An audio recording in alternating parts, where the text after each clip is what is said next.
Armen and Levack, 104.5 The Team, 104.5theteam.com, talking with Lawrence Levy, better known as Marlins Man. You've seen him at the World Series in Kansas City behind home plate, wearing the Marlins bright orange colors. Lawrence, how are you doing today?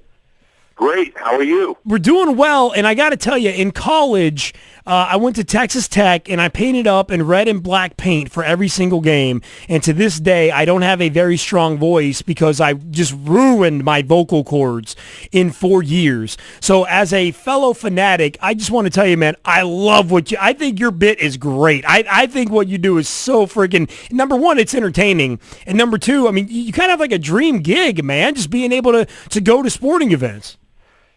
I've been doing this a long time, and I've been at events where I've been the only person in that color, but it never blew up like this before with social media. I mean, really, I went from 155 Twitter followers for like 4 years to about 7,000 in 2 days. And at Marlins_man, is that your official handle? Yeah, and I also heard there's a lot of clones out there now, too, like fake pages. But, yeah, it's at Marlins_man. That's me. Lawrence, how did this get started? How did you start being Marlins Man back? You said you've been doing this a long time. I've been going to playoff games forever, and I would wear a Heat jersey or a Cowboy hat or a Yankees hat or whatever else I wore. Nobody said anything. And then I wore a Marlins jersey to a Heat game, which I got too late, and they had given everybody a white shirt, and mine was stolen. And if they had lost that game, they would have dismantled the Heat because they had lost to the Dallas Mavericks the year before, and this was against the Pacers, and they won. And my friends told me, keep wearing that shirt, it's lucky, and I wore it to every game, and when they beat the OKC Thunder in the championship, I was right behind the bench, and I was in an absolute ton of photos, and I was the only orange and white, and that's kind of like what started it. Accidentally. Do you ever get like fans that give you a really bad reception because you're wearing the Marlin stuff and not the home colors? Yeah, I used to get that a lot. So what I started doing was I would try and go and wear a hat of the home team wherever I was. So like when I went to the Giants World Series in 12, I was always wearing panda hats, and they left me alone. That's awesome. All right, so since you've been in Kansas City behind the plate at the Royals, has anybody from the Royals come to you and said, "Hey, is there any way you can move your orange stuff and go somewhere else?" Yeah, that happened, and that really isn't like what the story should be to me. I'm not trying to like make a problem. They were super nice to me. It was never adversarial, but yes, they did say that the owner was extremely upset that I was distracting from his team. And would I wear a Royals jersey? No. Would I like a World Series jersey? No. Would I like a team signed jersey? No. How about a ball? No. Would I like to go up to the owner's suite and mingle? No. And then to this, what they did wrong, which kind of got me mad, was they denied it happened. And luckily for me, people in our section had pictures and video of it happening. And then for game 2, they had somebody assigned to keep me happy and get me whatever I wanted. You could actually see him in the beginning of the game just sitting next to me for the whole first inning. Now, is there a price that could be paid to make you either change or move? Nope, can't be bought. Why is that, Lawrence? Why do you want to stand there in your orange? Why do you want to be there? Why is that important to you? Well, the real reason is because I used to have a problem with my eye, and I can't really see the outfield. And so I started sitting behind benches or behind home plate to see the action on the infield. And then I started liking the sounds and the action. I like seeing the guys slide at home. I like seeing the bunt right in front of me.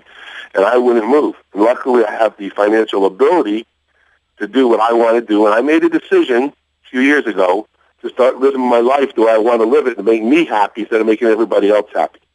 Lawrence Levy, he's Marlins Man. You see him at the Royals games most recently in games 1 and 2 of the World Series wearing the orange behind the plate. Armen and Levack, 104.5 The Team. Lawrence, I love that you're such a fan of sports and that you're a fan of the game to the point where you're there. And you said the financial means. Can I ask what you did? Because I need to be whoever you are because I need that kind of cash flow to go to these games. All that I can tell you is, and I mentioned this once, and it's been a very big quote, and I saw it I'm in Vegas now for one day, and I was walking through the casino, I looked up on the screen, and there on the wall on some TV show was typed my quote, which was, I couldn't do what I'm doing if I had a wife and kids. That's fair. See, that's where I went wrong. I had the wife and the kids. Dang them. Well, wait. Somebody called me from a Kansas radio station yesterday morning really early and said, like 6:30 in the morning, Do you realize how many marriages are stressed right now because of you?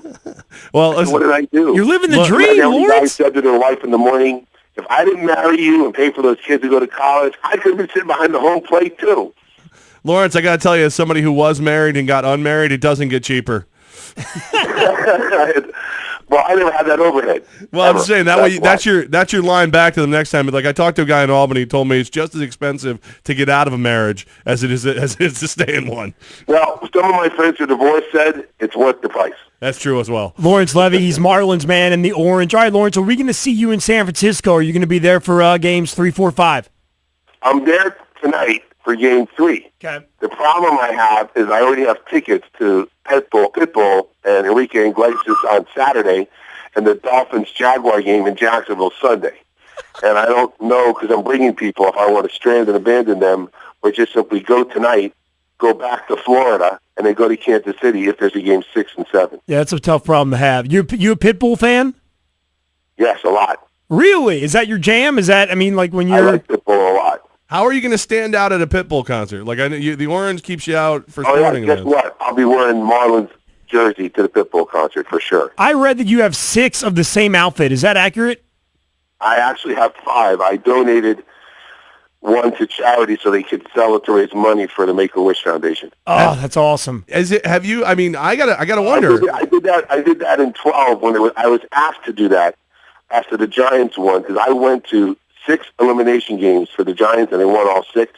And I made a ton of followers and friends, and I was asked if I could donate by a radio station my hat and jersey for an auction, which I did. That's awesome. What if Cooperstown called and said this story's so big we want to put the hat and jersey on display in the Hall of Fame? I would give them one of them, but I have my office staff made them for me as a present one year, and they put at Marlins Man in the back. I didn't make the name up Marlins Man. The Park Rangers of the Golden Gate Bridge did. That's awesome. All right, so Lawrence, how many events have you been to this year? What's your schedule in the future? I mean, This year, the craziest thing I did was I went to 18 NBA playoff games in different cities in 20 days. that's so awesome. I literally went to the LA Clippers, OKC Thunder game, and the Clippers came back and won by 26 points because I went to a Marlins game that day. I did 2 events that day. Got on a plane in the morning, flew to Washington, D.C., went to the Pacers Wizards game. When that ended, I got on a plane. I went to San Antonio for the Spurs Thunder. Then I had to go back to Indiana, then back to San Antonio, then down to Miami, then up to OKC for where they played. And I crisscrossed like that for 18 events in 20 days. Now, you realize that in 1 year you've been to more playoff games than our beloved Knicks have in like a decade, right? That's a good one. I think what the Knicks did wrong, honestly, was they traded too much for Anthony. If you look back at it, look how good Denver did. These teams get impatient. I think that Cleveland paid too much to get love. That's also that remains to be seen. Our producer A-Dubs has asked if you need an assistant. He'll follow you anywhere. Oh, well, I go everywhere. Last year, it was 3.5 million frequent flyer miles. That was going to be my next question. You're a frequent flyer, so you fly commercially too. Yes. See, I get frustrated just flying out of Albany and going to Texas because of the delays and everything else. I mean, you must have it down pat flying, because that would drive me nuts getting on. It's called a TSA pre-check, so I don't have to go on those lines anymore. I go right through with TSA pre-check. Look at you. There's so much we can learn. Story nobody knows.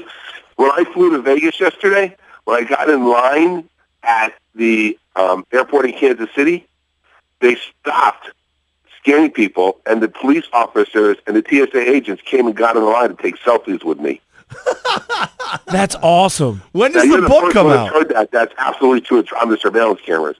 And when I was in the airport, I must have given 250 or 300 pictures, and I'm not looking for this. And when I was at the stadium, it took me like an hour and a half to walk 100 yards because people all wanted to talk to me. It's become like a rock star thing. Oh, another one. I'm walking out of the stadium. People bought balls, and they were standing in line outside of what they called the Crown Club. They wanted me to sign baseballs for them as Marlins Man. What's the craziest story that you've had thus far with a celebrity encounter? I got 8 girls who had the usher pass me their phone numbers at the Royals game saying, I hear you're single. If you're really single, call me while you're in town. So how many calls did you make? None. I didn't know what they looked like. Would you? I mean, this way it's like, hey, hit me on Facebook or something. Hang on. He just asked you if you would make the calls. The answer is yes. Jeff Levack would have made those calls. You got to fish. Yes. At least one of them's good I looking. wouldn't, because I don't know what I'm dealing with at the other end of the phone. Could have been a guy. Who knows? That's when you give out the other 5 jerseys, and then you go to the bar and you say, look for the guy in the Marlins jersey. If you like them, you go approach them back. Otherwise, let those other 4 dudes deal with it. That's true. Lawrence Levy, sorry, go ahead. No, I just wanted to say I really appreciate you guys calling me. I had been approached in 2012 to like do what's happening now, like to go public, and I didn't want to do it. Yeah. But with all the negative stories in the world right now with Ebola and the attack in Canada, I felt like maybe it's time for a good story where somebody who's not a drug dealer, he's not a rapper, he's just a good guy who said one day, I don't like how my life is going. I have the power to change it. I need to start doing what I want to do instead of what people telling me I should be doing. I love it. That's what happened. It's a great story. That's the real story for me, which is accidentally it was the Marlins jersey so my friends could find me. My physical condition made me sit right behind stuff. It was never planned. I'm not out there. I don't have an agent. That's another thing. I'll be getting text messages from people. I represent these and these baseball agents. Can I be your agent? I'm not on an agent. You're the modern-day fan man in Morgana. Yeah. I remember, you know what somebody said to me? You're like the guy with the rainbow wig. I said, oh, my God, I remember that guy. But didn't he go to jail for killing somebody or something? That's not going to be me. Let's hope not. No. Lawrence Levy, Marlins man. All right, so Lawrence, you were going through security yesterday. I want to get the story right because we'll put it out there. You're going through security, and they stopped the security line, and TSA agent said, sir, please stop. And then they stopped and took selfies of you. Is that accurate? No, what they said was, would it be okay if we took some pictures with you? Because are you the guy we saw on TV last night? You're like our good luck charm. I wasn't so good luck in game 1, you know? And they said, no, my kids all will talk about you. And so I said, sure. So a couple of the police officers took pictures with me, and then a lot of the people in the line did. And it turned out a couple of really pretty girls. This is a good story. Took pictures with me, and when I sat down in my row in Southwest, I want to take a nap. Like 2 girls popped next to me right away. Who were really pretty. Like, I want to sit next to you. That was fun. That's awesome. Marlins Man. Follow him on Twitter at Marlins_man. He's also sending out and retweeting some of the best pictures where his face and his body has been superimposed. Awesome. I don't know what that's called. Yeah. When I saw those, I was like, I was at Star Wars. I was in Woodstock. I was on the moon. I landed on the moon. You were in Ellen DeGeneres' selfie. Oh, my God. Yeah. They're great. If your fans can look at those and even send me more, I'll put them up. I think it's great. I think that's the greatest part of the story, too. At Marlins_man. Follow him. And Lawrence Levy, man, we appreciate you. You're awesome. You're so much fun. And if you don't mind, we might bug you later on in the World Series if we see you again. Yeah, you can more than welcome. You have my number. Give me a call. Don't try and call me during the game. I did something stupid. I put my cell phone number on Twitter. Oh. And that was not brilliant. That would be, but I started getting, it was on vibrate. And then my phone wouldn't stop vibrating nonstop for 2 innings. No battery. I looked down, and it's from Korea, it's from Japan, it's from Germany. I go, well, what's going on here? And then they were saying, like, oh, we have breakfast buffet. We watching you. I go, it's 9:30. What are you talking? Where are you at? We in Hong Kong. Hong Kong. Game's on in Hong Kong. The next one was like from Tokyo, and I started getting calls from Japan and Brazil. And all night long around the world, they were calling or texting my cell phone. Lawrence Levy, Marlins man, at Marlins_man. Lawrence, enjoy the World Series tonight. We'll be looking for you, and we'll talk to you soon. Thanks so much for your time. You're welcome, and have a great day, guys. Thanks so much, Lawrence. man. Bye. Bye.